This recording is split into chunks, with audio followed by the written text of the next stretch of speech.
welcome to today's webinar. My name is Debbie. I'm one of the PR and New Media students at MTU, and I'll be facilitating today's webinar. I hope you are all having a great day so far, and I hope you're looking forward to today's webinar. If you have any questions for any of our speakers today, feel free to leave them in the Q&A box, and hopefully we'll be able to answer them when all the speakers have spoken. Also, if you have any tech issues, please leave them in the chat box, and hopefully we'll be able to help you.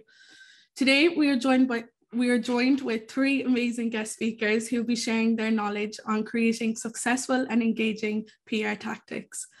Our speakers include Susie Horgan from Springboard Communications, Anne-Marie O Sullivan from O Sullivan PR, and Jonathan Healy from Healy Communications. Now, as we are proceeding with the webinar, our first speaker is Susie Horgan. She's a communications professional with over 20 years of experience. She's a fellow of the PRII and in 2017 was awarded Businesswoman of the Year. She is the founder and managing director of Springboard Communications, and today she'll be talking about award-winning campaign, the Waterford Greenway and the Limerick Greenway. Over to you, Susie. Hi all. Thanks so much, Deborah. Thank you for the intro. I'm going to try sharing my screen now, and hopefully that'll work.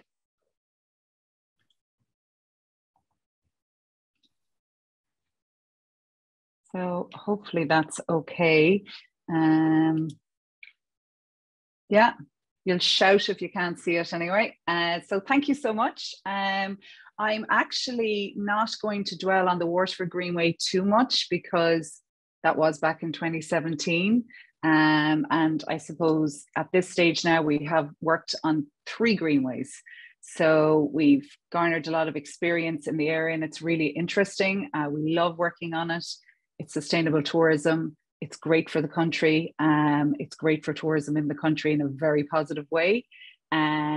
So I'm hoping today to give you some insights on how we set up for success with these campaigns. And we're fortunate that a number, they have, either been award-winning or finalists in awards. And the Waterford Greenway, when we worked on that, was very much a breakthrough campaign in the tourism space, and was a very exciting campaign to work on. One of the first times in my career where something that was a good news story spread so quickly.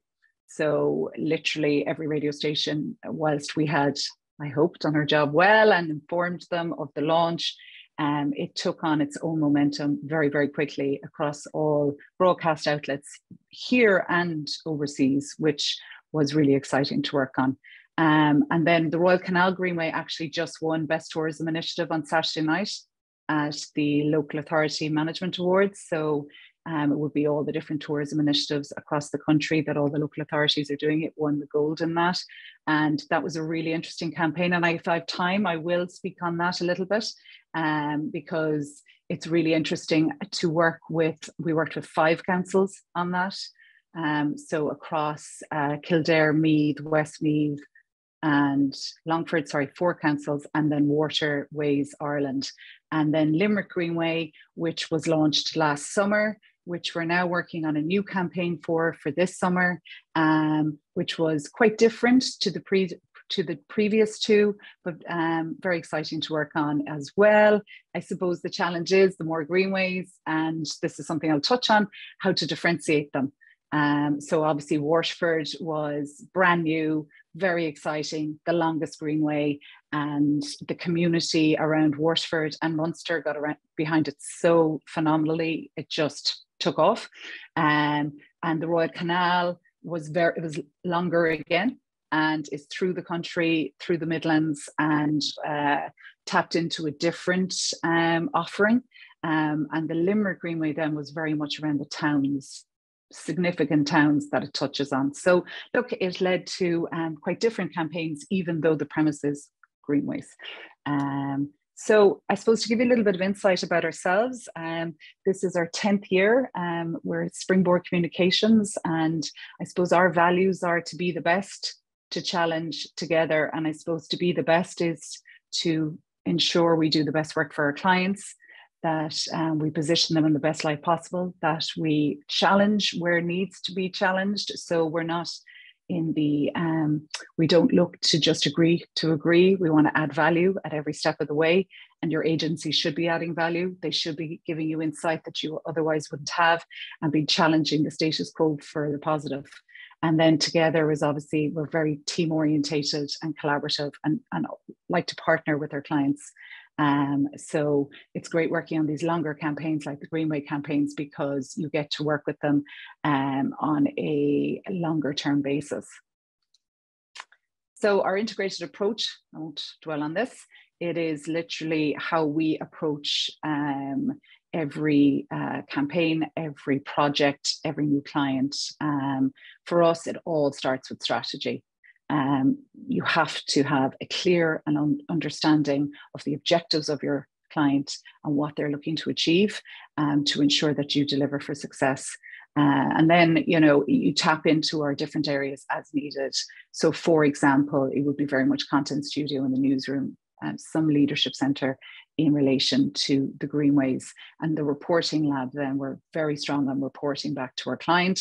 You know, PR can be sometimes criticized for being intangible, but I think in the modern world and the digital world, we're able to negate that quite significantly, and also by providing insight back to our client of the impact we've had in line with the objectives that we were given in the outset, and they can really see the value of clear communications. So our insights for a successful campaign, and I had the Greenways in mind for this, but I suppose it can work really for any campaign. Objectives and key audiences. You absolutely need to know what the objectives of your client are, because if you're to build a campaign that's going to deliver on those objectives, you have to start with understanding them. And it could be the organization objectives, business objectives, and then you pull out communications objectives to facilitate those. In relation to research, I put this in here because I just think it's absolutely fundamentally important at a macro and micro level. And when I mean macro, I mean what's happening in the world, and at a micro level, what's happening within the client's organization and their stakeholders, etc. Really important that we start by understanding exactly what's happening, because if you move forward, you could come across as tone deaf. Your narrative may not land at all, because actually it's not, you know, it's already been covered, or it's not interesting, it's not relevant to your audience. And I suppose at a very basic level, the world over, it's rare that something has never been done before. And the beauty of today is everything's at your fingertips. So why wouldn't you research? So for me, research is really, really, really important. And then your messaging. So you understand your objectives, you understand your key messages, you understand what's happening in the world. So now you're able to help develop your client's messaging with them. And the messaging is the foundation of everything you talk about. You don't have to use the exact words of your messaging, but the intention has to be there in every single communication for it to ring true and to tie back to your overall objectives. I put in sustainability. It's obviously extremely important, but particularly in the context of what I'm talking about today, which is Greenways, they are a sustainable tourism product, and it's really important that they fulfill that, that, you know, they look to be as sustainable in everything they do. And it's a key part of messaging in Greenways and will continue to be. Digital and naming ownership, this is really for any campaign, but is something that we've come across again and again with Greenways. They sometimes have a colloquial name. So for example, the Waterford Greenway was the Dacia Greenway, Limerick Greenway was the Great Southern Greenway, Royal Canal was always Royal Canal, so that wasn't as much of an issue. But what you'll have is people will have ownership online of those names as well. So they may have set up their website, or they may have just taken ownership on social media. So it's something you have to be very aware of going into the campaign, and that would come into the research phase, understanding what access you have to the name of the product or name of the campaign. Stakeholder engagement is another piece that when it comes to Greenways is absolutely paramount. There's a lot of stakeholders, and there's different stakeholders throughout the journey. So when you're starting, you know, building the Greenway and getting the community involved, getting right away, etc. It's really important that you have community engagement with key stakeholders in the community, organisations that are relevant to getting the Greenway up and running. And then obviously, once you're launching, you have to engage those stakeholders, be it others in the tourism sector, hotels in the along the Greenway, etc., to ensure they know what the messaging is and what we're looking to achieve. And then once you've launched, you may want to extend your stakeholders beyond Ireland, even to look at engaging tourists from overseas to travel to the Greenway. And timelines, if you have to have a Greenway that launched on the date they said it was going to launch on, it's very challenging. So obviously the last 2 Greenways we've launched were during COVID, which added a whole other layer because restrictions obviously meant that we couldn't always do what we wanted to do. Waterford Greenway, we had a fantastic launch day in Kilmac Thomas, a big family day out. It was a real congratulations to everyone who'd made the Greenway happen, and a big party for families and the community. Unfortunately, we haven't been able to do that with either of the Royal Canal or Limerick. The Royal Canal, it was completely virtual launch, and that's where the digital content and the collateral became fundamentally important. And with Limerick Greenway, there was a smaller local launch. So, you know, COVID definitely made it challenging, but it was really important because of the effort that had gone in at a council level and at a community level that the Greenways were launched. So I'm going to go into a little bit more depth, just a tiny bit for the next few minutes on Limerick Greenway. So Limerick Greenway launched last July. It was the biggest tourism project undertaken by Limerick Council, and they were very excited, as they had every right to be, to get it open, get it launched, and get families and community using it. It's a beautiful greenway. It's tarmacked the whole way along, and it will soon connect up to the Kerry Greenways, which, you know, it's just phenomenal that maybe in 10, 15 years, we'd be able to cycle the whole way around Munster. The concept is very exciting and I think fantastic for tourism in Ireland. So the execution, so the strategy development, that's really important, and we have to get all the key stakeholders in the room to ensure everyone gets their chance to feed into the strategy and the approach. And then stakeholder engagement and management, as I was saying earlier, ensuring that you bring them along the process and keep them informed. Owned collateral. So if you'll see here, I hope you can see it. I think it might be slightly covered, but on the right-hand side of the screen, there is owned, earned and paid. This is our framework for approaching content. So owned content is your website, your brochure, your photography, your videos, your social media, and then it moves to earned, which is your media releases, your fan trips, your influencers, your shared posts when people share and engage with you on social media, and then paid is print, radio, billboards, digital media. Limerick touched all 3, and the owned collateral is the most important starting point for any campaign, because you have to ensure it is putting the best foot forward and clearly has your messaging built in. So the challenges, very briefly, restrictions, I touched on that. Naming, as I'm sure many of you are aware, when something is called one thing online, to move it to another, it takes a bit of time, and to get the Google algorithm to identify Limerick Greenway as the Great Southern Greenway. So there was a lot of work put into that. Community involvement was really important, and we had dedicated briefings. I think we did 7 or 8 of them in all, in which we spoke to different community groups to let them know exactly what was happening, so they would be very excited with the opening, and that really does bear fruit on any campaign that is, at a community level, to ensure that they're invested, they're engaging online.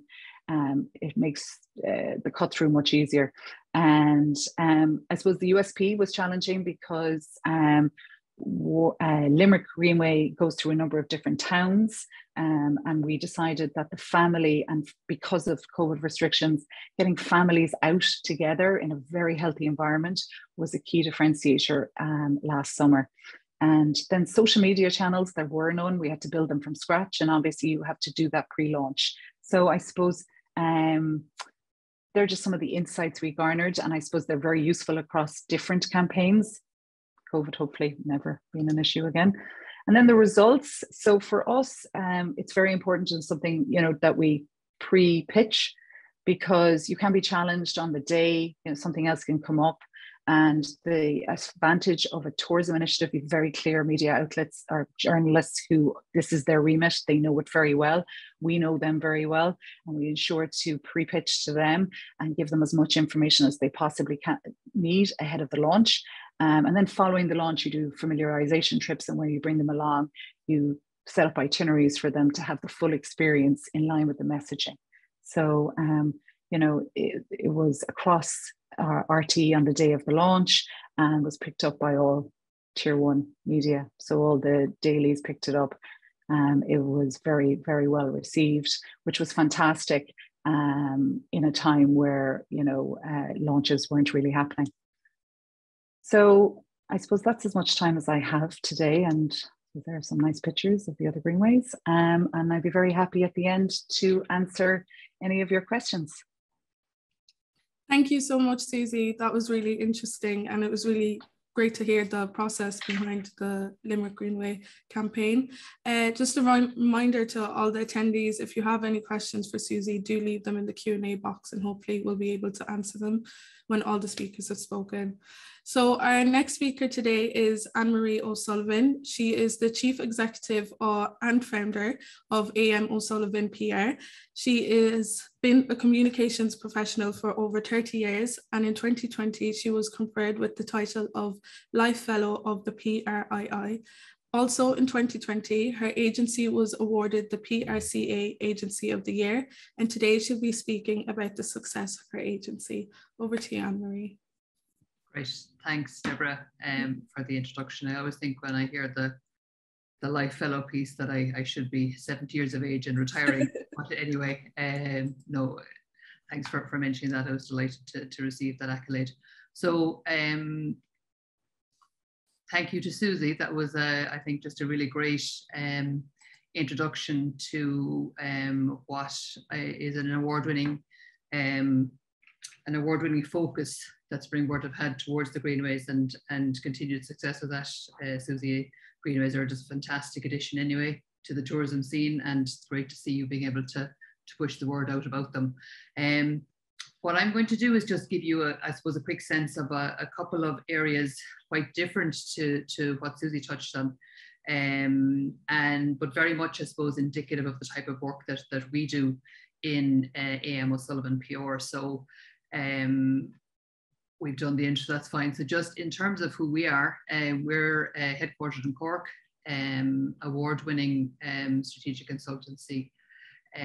We are, as Deborah kindly mentioned, the 2020 PRCA Agency of the Year. Very much a focus on strategic communications, and a lot of people are aware of, I suppose, the differentiation between corporate and consumer in our business. We are very much in the corporate side of the house. And even if I drill down within that, we would have an unrivaled experience, contacts and expertise in the life sciences sector. That did grow out of the fact that I suppose there is a very significant hub here in the Cork region, but we actually have clients right around the country in the life sciences sector at this stage. We also have a national reputation in emergency management and business continuity, together with extensive experience in stakeholder engagement and public consultation programs on large scale projects. In terms of our client base, it's a mixture of Indigenous and multinational organizations. Very proud to say that some of the clients that I have worked with for over 30 years, and very much proud of the fact that we are based here in Cork and that we have a world-class business which supports global and national brands based somewhere other than in the capital. And then just to add to that geographical piece, in February 2019, we were invited to become a member of IPREX. So IPREX is a global communications platform spread across, I think it's 60 odd countries at this stage, but 110 offices worldwide. And I suppose what that does for us is it gives us an international reach in terms of being able to partner with other IPREX agencies on behalf of our clients here. But also, I suppose, it gives us the opportunity to engage with PR businesses around the world and just to understand, I suppose, what trends are happening, best practice case studies, which is a really useful addition to the membership that we have. I mentioned life sciences in terms of, I suppose, where we sit and where we operate. And again, I'm very proud of our knowledge and our experience of the life sciences sector. We have an array, as I said already, of Indigenous and multinational clients. That does include 6 of the top 10 global life sciences companies.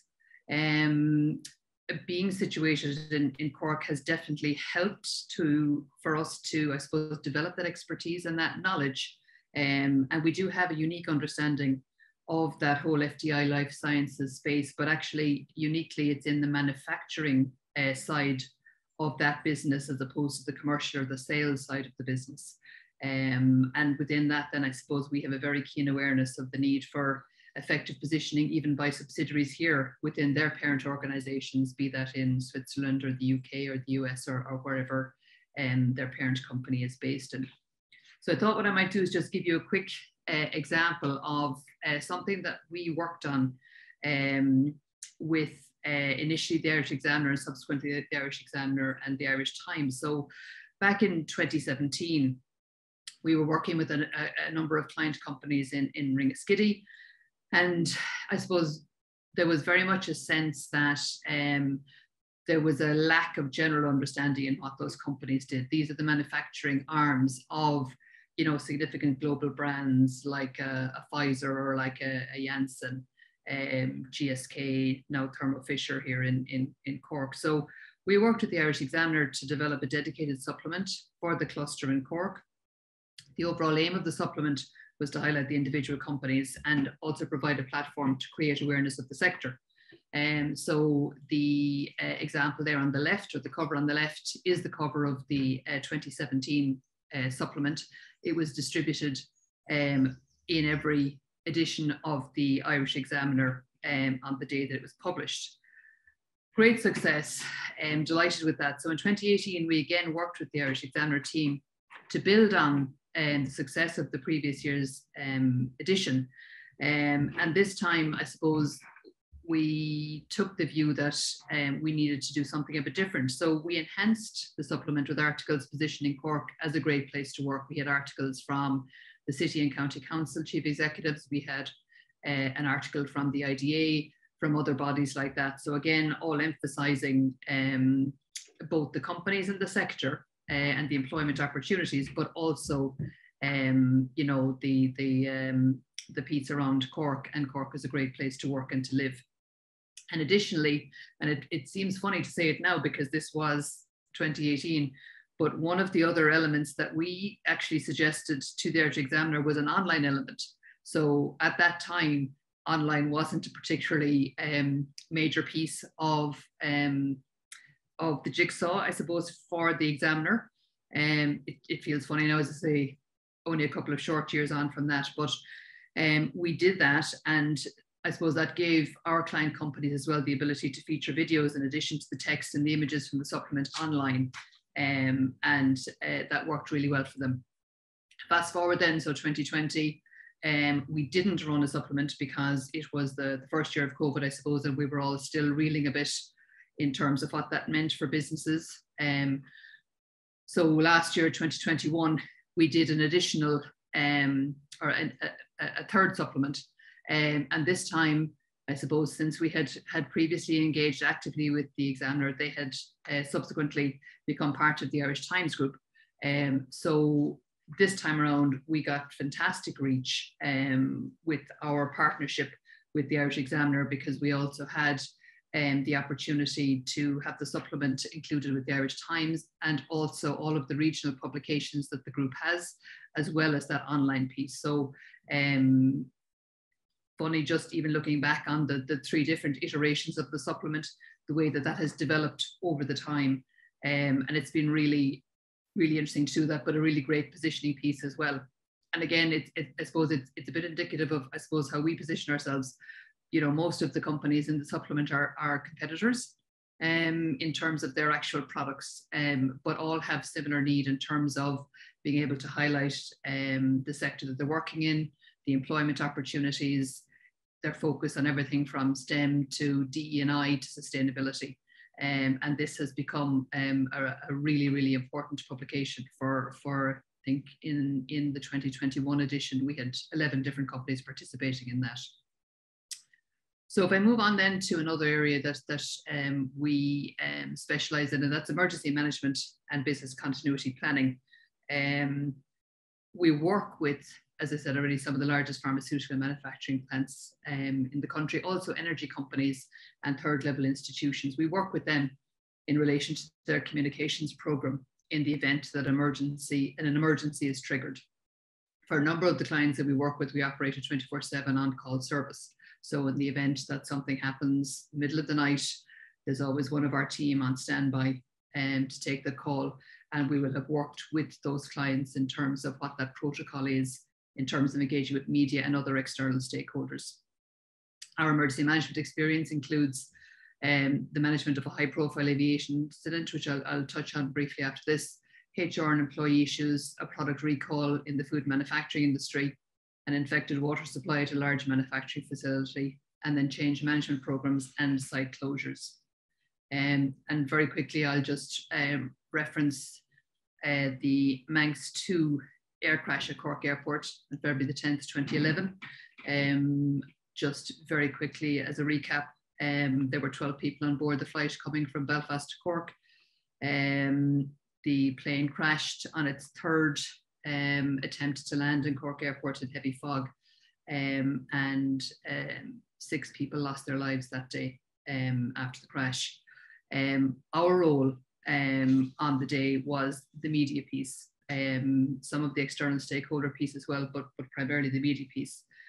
The plane actually crashed at 9:50 that morning, and the first media call I received on my mobile at 9:59 that morning, to say that there was sustained media pressure for the following 5 or 6 days is an understatement. Just a couple of photographs here just to give you a sense of, and it's hard to see, these were taken on my own phone on the day now, so not the greatest quality, but the bottom left-hand corner there is some of the 11 different satellite and broadcast trucks that parked up outside Cork Airport for a number of days. On the right-hand side there, nearest to us, you'll see Paul Byrne from Virgin Media doing a live piece into 6 o'clock news. Just beyond him is the RTE crew, again, doing a live piece in there. RTE actually broadcast live the 6-1 news from the terminal building that evening. And look, from a PR perspective, I suppose our focus and our job that day was to make sure that we were able to deal with the influx of media. We were absolutely swamped, inundated with media requests, media personnel on site, looking for answers, looking for information as to what had happened. And part of our job was also to, I suppose, act as that interface between the media and the Cork Airport team, because the Cork Airport team were rightly focused in on what had been happening on the runway and how to deal with that situation. So again, we would have been on call with Cork Airport as part of that 24/7 coverage. That was how we got involved directly with them on that. Just moving on then to a couple of significant projects that we have worked on and actually are working on at the moment. So stakeholder engagement and public consultation is another area that we have significant experience in. And 3 particular projects, and I'll touch on 2 of them now. One is the Cork Harbour Energy Group's iconic wind turbine project at Cork Harbour. Anybody from Cork who has come into Cork Harbour cannot have missed the 4 large wind turbines operating in Ringaskiddy. We are also very proud to work with Rosh Ireland in County Clare and Clarecastle on what is only the 2nd ever landfill decommissioning project in Ireland. And finally, we're working with PSE Kinsale Energy on the gas fields of the Old Head of Kinsale. Have worked with that particular company That's one of our 30-year clients, and the first ever gas platform decommissioning project is happening there at the moment. And again, just very quickly, a quick snapshot of the Cork Lower Harbour Energy Group. I suppose a bit like Susie took us through earlier on, very conscious of stakeholder engagement when you go into any planning application process, particularly something that's as large scale as the proposal for the wind turbines in Cork Harbour. And this coverage actually started in 2008 when the project was first announced. And the wind turbines were up and running finally in 2014, apart from the initial three, and then the fourth arrived 3 years later, so up to 2017. So again, if you look at 2008 to 2014, the time frame involved, that's not unusual for a particularly significant planning application. So it's been an interesting journey with the team there. At this point, I would argue that those turbines are a part of the landscape, and people don't actually probably even see them anymore. That's just an aerial view of the 4 turbines in operation, all doing having a significant impact for the companies involved in terms of their own energy and utility bills, and making a significant difference to those sites. I mentioned Rosh. So Rosh in Clarecastle in County Clare has been there since the mid-90s. We've actually had a connection with them for most of that time. But back in November 2015, Rosh in Basel in Switzerland announced to the 240 employees at its site in Clarecastle that it was going to exit the site. While efforts were made to sell the site or to find a buyer for the site, that was not successful. So the production on site was finished, and the project moved then to decommissioning of the entire site. So just to give you a sense of what's involved here, that was the site in February last year. And this is an up-to-date photograph of the site, literally taken in November last year. So there are no buildings virtually left on the site. But I suppose just to take you back to what was involved with this, very significant planning application in conjunction with Clare County Council. We were all set to roll out our public information in April of 2020. That date obviously is significant because in March 2020 we went into lockdown. So our typical plans, which would have involved going to local hotels and community halls, meeting directly with people and engaging with them, couldn't happen. So we actually were part of what became the first online public information engagement in Ireland, which took place in May 2020, all on an online platform. So that was a really interesting experience in terms of how that came about. Our work really on the project since the actual planning came through and the decommissioning has started has been very focused on community and stakeholder engagement. And again, that focus has been crucial to the success of the project. So if I just show you very briefly there, so in terms of what we have been working on the left-hand side is a screen grab of the website, which is updated every couple of weeks with new photographs, videos, drone footage of what's happening on site. On the right-hand side is project update number 2. So that came out the back end of last year. We're working on the 3rd update at the moment. Again, for us, it's just very much about keeping in connection with the community, having them understand what's happening at all times. And as I said, the community and stakeholder engagement piece is crucial to the success of the project. So in terms of, I suppose, the presentation, and I think I'm coming up to my time anyway, and that's the end of what I wanted to share with everybody today. Just wanted to thank the team at MTU again for the invitation today, and look forward to questions at the end. Thank you, Deborah. Thank you so much, Anne-Marie. It was really interesting to hear about what the agency is working on and have worked on. So last but not least, our final speaker today is Jonathan Healy. He is the founder and managing director of Healy Communications. He is also a presenter on Red FM Business Podcast, and he's also a proving event facilitator and engaging MC. Today, he'll be talking about a journalistic perspective of PR. Over to you, Jonathan. Hey, Deborah, thank you very much indeed. Hello, everybody. Lovely to speak with you. I've been quiet for the last 40 minutes, so therefore I have to clear my throat.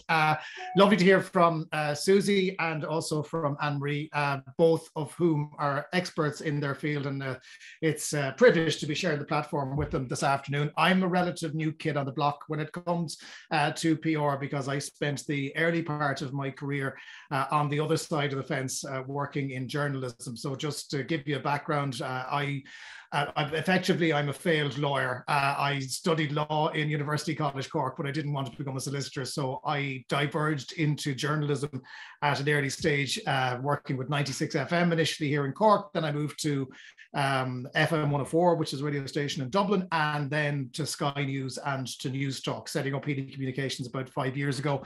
And we are a broad, full-service PR company working with lots of different clients in lots of different areas.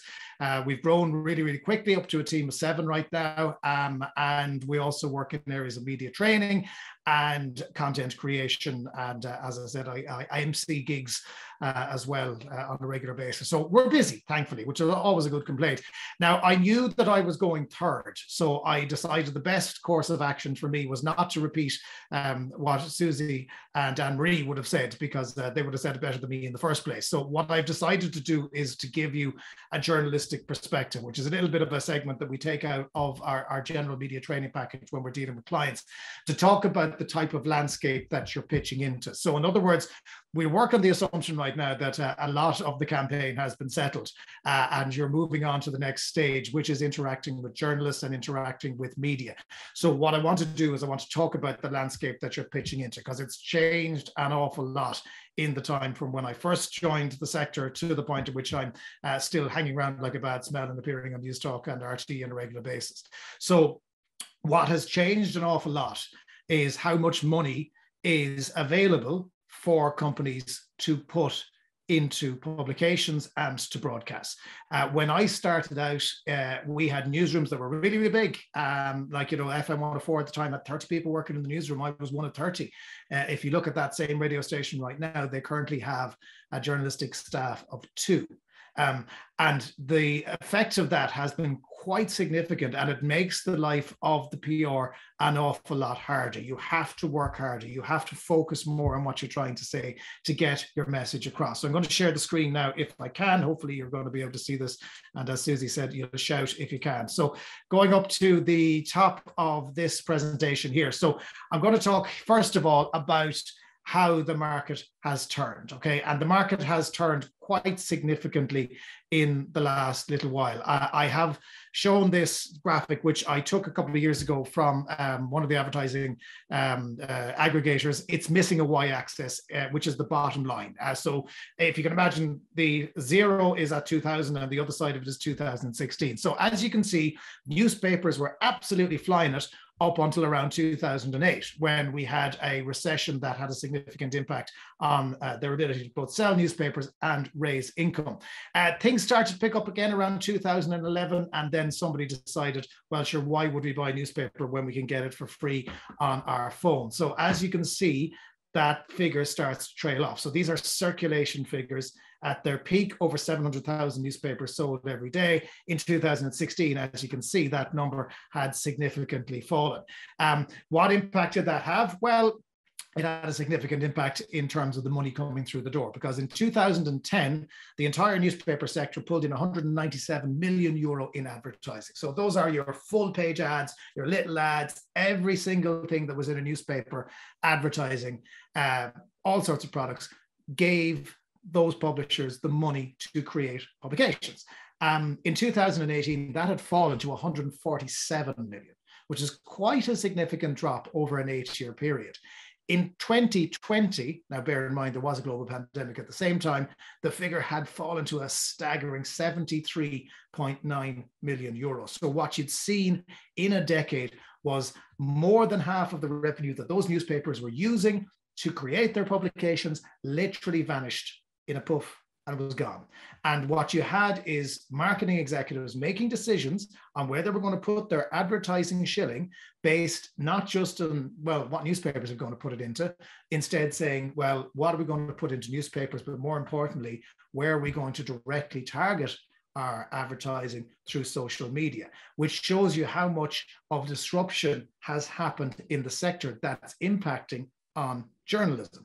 So the market growth in advertising right now is simply being driven online. And just remember that figure of 79 million that I mentioned for 2020, that will have fallen even further during 2021. Online advertising in the same year of 2020 was 477 million. So 400 million more was spent by advertisers online because they knew they could deliberately and they could target directly the people that they were trying to reach. Google and Facebook alone were worth 403 million of that. So just two companies had swept in and over the course of a decade had not only taken all the money that was being spent on newspaper advertising, but started hoovering up as much as they could elsewhere that was being taken up like a big hoover and delivered for the most part out of the country in profit. Yes, they do have people working here, but you know the point I'm trying to make. The prediction for 2021, and the figures aren't out yet, is that Google and Facebook were actually going to increase that take to 539 million. And that is with increased competition from Twitter and from LinkedIn and from TikTok and all the other social media. So they were going to take in 539.4 million in advertising, none of which was going to go back into the publications that you will be pitching to as PR executives or PR directors or whatever your title is going to be as time goes on. So Google and Facebook are using the content that's generated by traditional media to further their product and to use it to promote their advertising, but they are not putting any money back into the system that's generating that content, which is creating this real catch-22 situation of publishers getting squeezed because they can't afford to pay as many journalists as they used to do to create content. And there are wider issues, which we'll get to in a minute. You might say, well, maybe they're making money themselves. Maybe newspapers are, in fact, fighting back. And they are to a certain degree, because you can talk about digital ad revenue for online. So your independent journal, Irish Times, RTE Online, they pulled in 22.8 million in advertising in 2020, which is still tiny, a fraction of what Google and Facebook literally hoovered out of the market without contributing to journalism. So the reason I'm highlighting this is because it makes a real impact on the number of journalists that are available to take content that's produced by PR companies and you put it out there on behalf of those companies. It is a much smaller market than it used to be, yet at the same time, people are still relying on those traditional media channels to provide them with their news. It's not as straightforward as you think. And if I was to ask all of you right now, I'm not going to do it, so don't worry, if you're sitting there in your pajamas, you don't have to turn your camera on. But if I asked you to turn your cameras on and get a show of hands about where you get your news from, you'd still be surprised at the sources that people automatically trust. 41% of people say they still get their news in Ireland by TV, which is probably surprising because it is one of the older mediums. This figure is slightly skewed by the pandemic, by the way, because people were at home and watching religiously the 5:30 news and the 6:1. So it's artificially inflated, but still shows how people see TV as being valuable. 29% of people say they get their information from online. But again, look at where that information is being sourced. It's being sourced from irishtimes.com, rte.ie, journal.ie, all the places digitally that are still funded by old media. The full page ads in the Irish Times for SuperValue contribute to that 29%. 16% get their news from social media. 9%, rather tragically for someone who worked in radio through their career, get it from the radio. 4% get it from newspapers themselves, actual physical newspapers being bought in a shop. And that's a problem because the 4% at the bottom is what is still generating the funding that feeds most of what sits above it. So there is a massive funding conundrum as a result of that, which gives rise to pressures when it comes to PR. So if I can move to the next slide, I'm going to talk about news gathering just for a minute, because it's one of those things that journalists just assume everybody understands, but it's a little trickier when it comes to PR to explain. So we have a traffic light system that people just absorb information when they start in the newsrooms. And you've got three sources: primary, secondary, and tertiary sources. Primary sources are verified individuals, officialdom, designated spokespeople, and trusted sources. And there's the rest of them all materializing straight away. That's something I have to fix on this presentation. But it's interesting, Anne-Marie mentioned the Manx 2 plane crash, because I was one of the first reporters who made it to the airport on that day, and I was engaging with Anne-Marie and her team. And on that occasion, they were a primary source of information because we knew that they were speaking on behalf of the airport. And what came from them, I could go straight to air with. Very similarly, the Irish Aviation Authority, if memory serves, issued a statement pretty much within an hour of the crash outlining interactions with the aircraft and air traffic control. That was a primary source of information that I went straight to air with. The challenge, if you are a PR working on behalf of a client, is that you are that primary source. You are the person who is acting as spokesperson for your client. And that can be a little daunting when you are in PR. It's certainly something that I was exceptionally conscious of when I made the switch from journalism to PR, going, well, if I say it, that means it's coming from my client. So I have to be really sure that what I'm saying is 100% correct and is not going to come as a surprise to anybody, which gives rise to the number one rule I have working with my team, which is nobody at any point in the process should be surprised by anything. All of our clients should have full visibility on everything that they see before it goes out, and to make sure that everybody knows every step of the way that nobody will be surprised. And that's really important, particularly when you're working not just as your own agency. From time to time, you will end up working with state bodies or you'll end up working with other agencies. It's really important that there is a no surprises rule. So primary sources mean you go straight to print, straight to air with your information. Then there's secondary sources. So secondary sources are people who provide direct contact with a journalist. Somebody picking up the phone going, hello, my name is Jonathan Healy. I'm sitting across here from UCC, and there's smoke coming out from the quad there. I don't know what's going on. A journalist isn't going to go straight away with some fella ringing up on the phone, but what he's going to do is he's going to go to one of the primary sources, which, guess what, is probably going to be one of you guys in the future with a request. And you then have to come up with an answer for said journalist. A secondary source could be someone who's directly affected by something like that, eyewitnesses, elected representatives, the last refuge of the scoundrel journalist, the parish priest, and more importantly, in more recent times, social media posts. And this is where the lines get a little bit blurred. Those social media posts previously would have been treated with a little bit of contempt and scorn by journalists who would have said it's not really information that we can go straight to print with. Nowadays, in the rush to get things online, a social media post could become a primary source. So for example, if I took a photograph of smoke rising from the quad, it could be UCC President John O'Halloran burnt some toast and put the toaster on the window, leading to a bit of smoke rising. But the photograph makes it look like the quad's on fire, which is very important because then someone has to disprove that the building is on fire if they're in the official spokesperson position.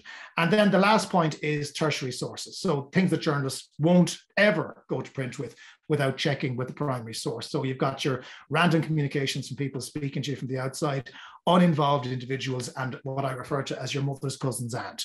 They may have a whiff of something, but they mightn't necessarily know it's true. But for this particular group watching this webinar right now, you guys have to be conscious of the fact that you are going to be a primary source on behalf of your clients. And if a journalist hears something from you, you have to assume that that is what's going to be published.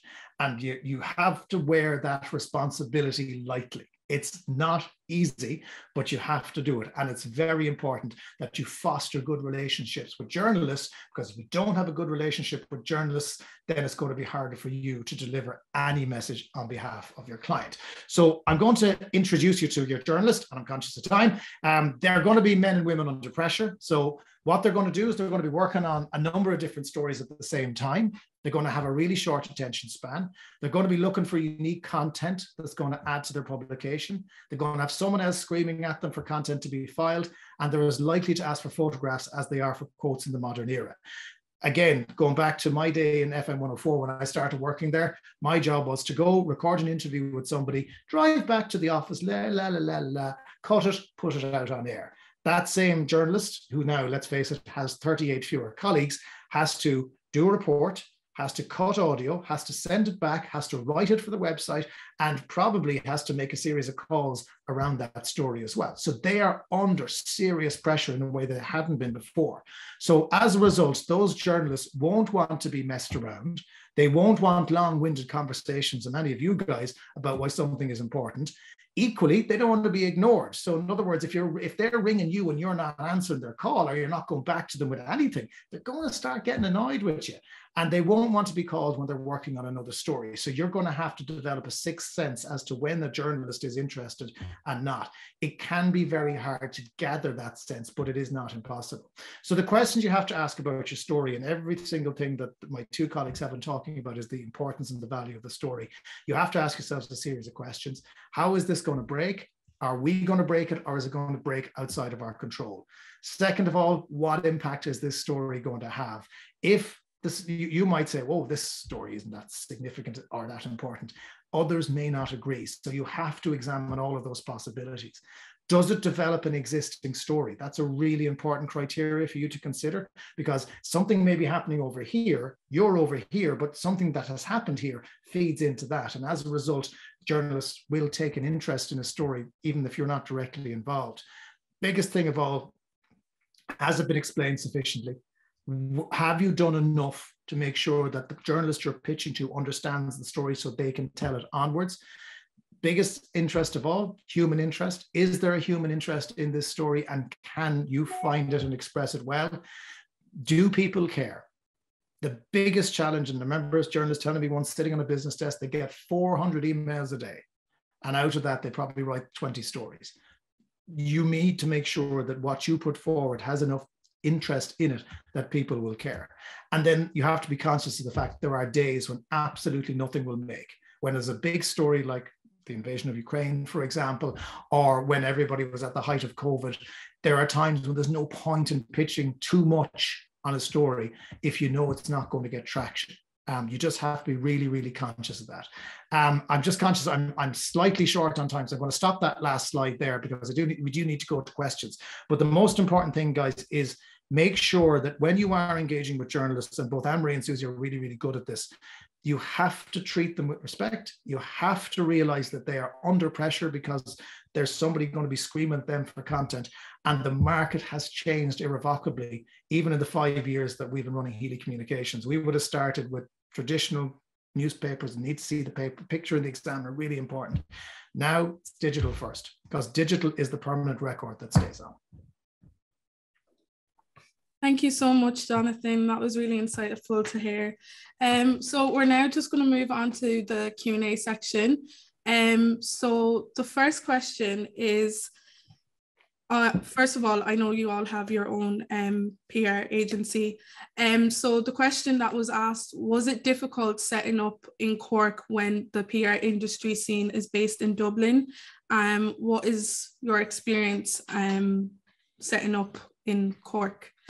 So I'll start with you, Anne-Marie, if you don't mind. No problem at all, Deborah. I suppose mine is a bit more of a longer play, possibly than Jonathan and Susie, because I had the privilege of joining what was the family firm back in 1988, at the time, O Sullivan PR, which had been set up by my father, Robin.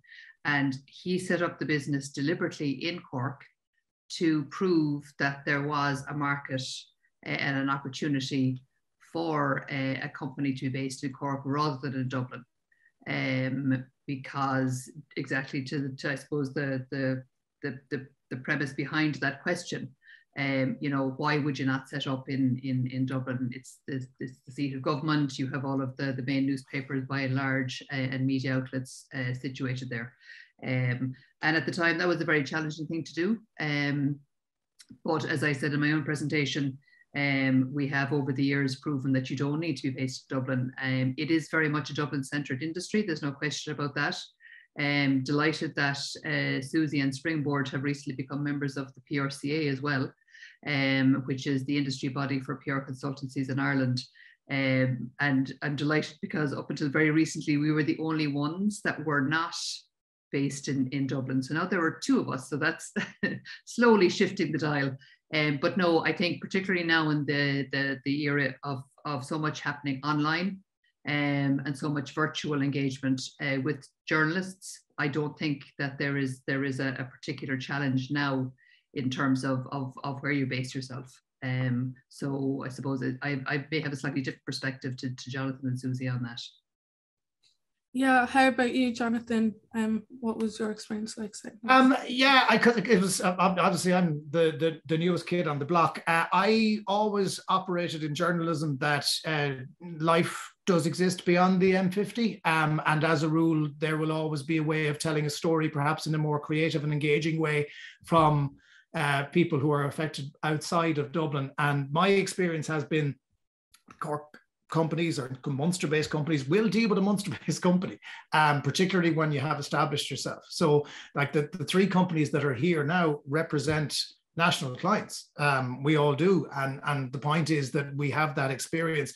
It's a sector, because I remember Anne-Marie used to always have the running joke that when something happened in Cork, I'd ring Anne-Marie first, because there was an inevitability that, you know, if it wasn't Anne-Marie, it was going to be a Dublin company that I'd have to chase. Whereas now, you know, the good complaint is that a lot of the time you mightn't know who to ring.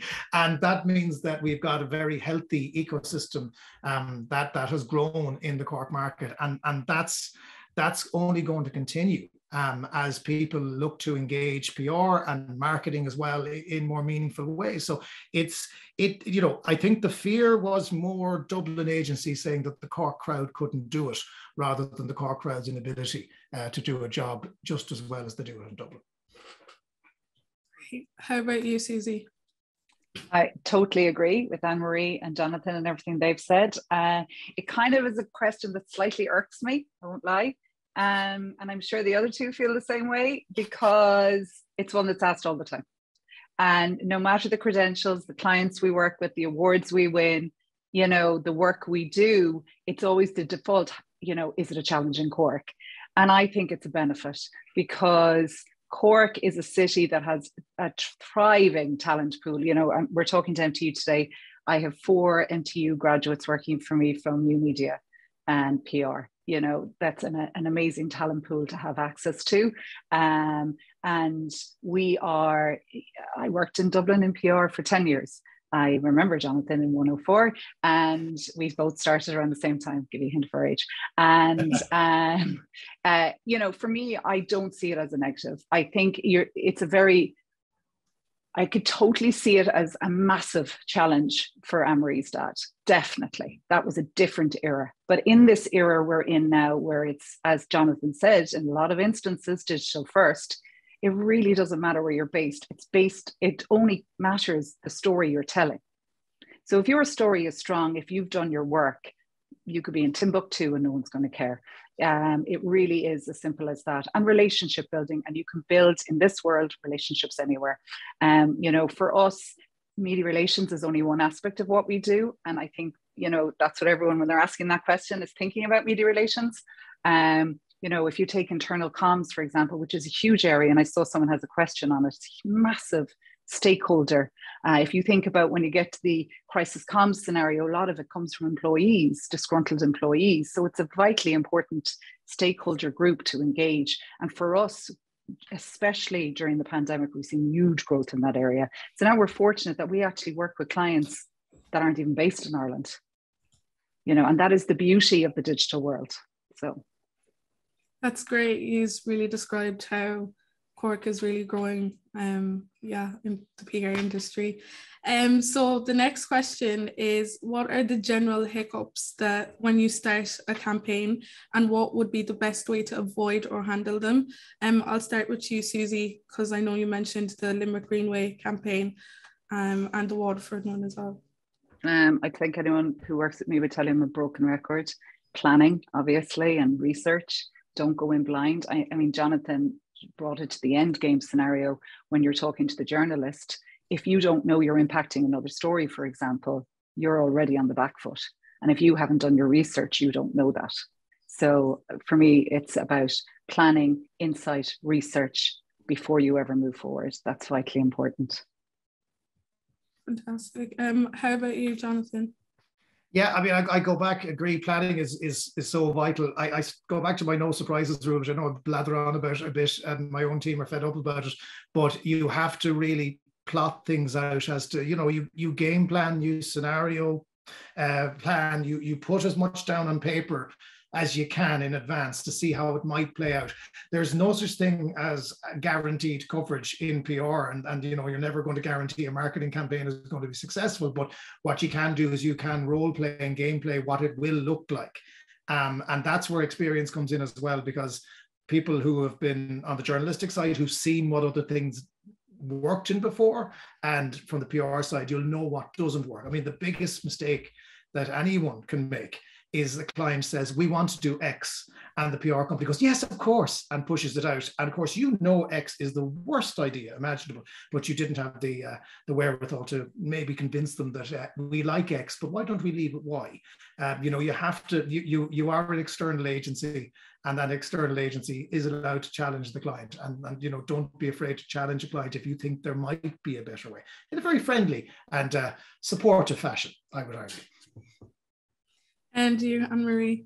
Yeah, I'd agree with both those contributions. For me, it is the preparation piece. So, you know, PR is not complicated. It's what's your message, who's your audience, and what channels you're going to use to get that message to your audience. And what does happen sometimes is that people maybe don't do sufficient research when it comes to the media or the journalists they're going to go after. You know, and they're pitching a story into someone who actually has no interest in the particular topic that you're trying to pitch or to get coverage on. So, you know, it really boils down to just, you know, what are you talking about? Who's written on this before? Who might have an interest in it? Is it a business story? Is it a lifestyle story? Where are you going exactly with it? And do that work in advance rather than find yourself on the back foot. Perfect. Just because I'm really conscious of your time as well, I just have one more question. There's a question that's been popped into the Q&A frequently, which is there any advice that you'd give newly graduated or anyone that is about to graduate in PR? Is there any advice that you would give them going into the industry? Yeah, I'll start with you, Jonathan. First of all, good luck, because it is a fantastic sector to work in. I know that there are plenty of opportunities out there right now for people to take on roles. The biggest advice I would give is get experience. Get as much experience as you can in whatever capacity you can. I mean, going back to my own college experience, the best education I got was on the college radio station when I learned my trade. Now, you're going to be learning your trade probably if you're starting as an intern or if you're going in at an exec level. You're going to be surrounded by people who will have maybe done it before. None of you will be starting out and you know, be thrown to the wolves. So get as much experience as you can, learn how others have done it, develop your own skills and develop your own contacts. But the point is, it's actually a good career that has great prospects. And I think that that's something that we mightn't have been able to say 8-9 years ago, that you know, this is something that you will be able to make a good solid career. You may change companies, you may set your own company up, who knows? But the point is, the experience that you garner from day one is going to stand to you for the rest of your career. So just embrace every opportunity that comes your way. Thank you, Jonathan. How about you, Anne-Marie? Yeah, I'd agree with that hugely. It's the experience piece. You know, get the experience wherever you can.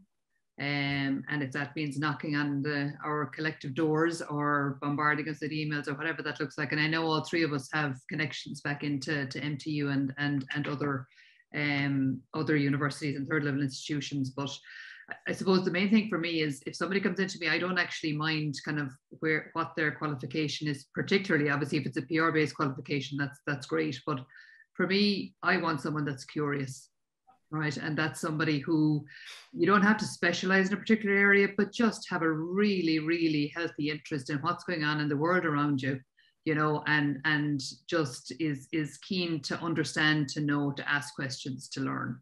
And if you have that in your box of tricks, that's something that everybody looks for, really. Thank you so much, Anne-Marie. Is there any advice you would have, Susie, for any students? I love that Anne-Marie said curious. I 100% agree with that, because that's something you can't teach. You either have a passion for it or you don't.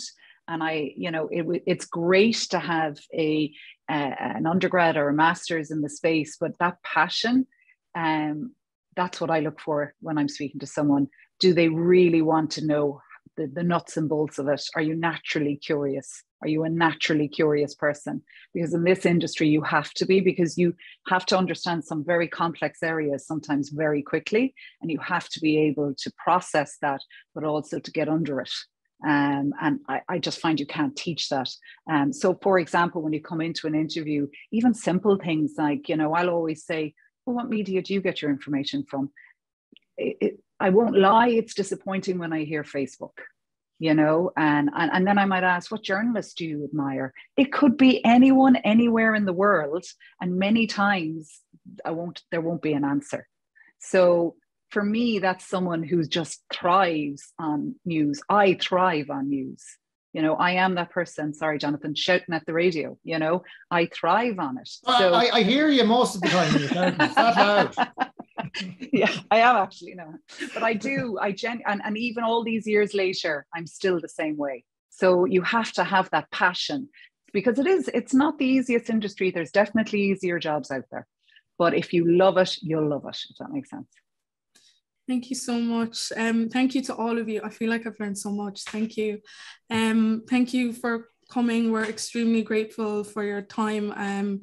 I just also like to thank all my fellow PR and new media students and our lecturers, Fiona Collins and Emmett Coffey, and also to the media department for helping us organize today's webinar. Once again, thank you so much, Susie. Thank you, Anne-Marie, and thank you, Jonathan. That's the end of today's webinar, everyone. I really hope you enjoy the rest of your day. And once again, thank you to all our speakers. Bye, guys.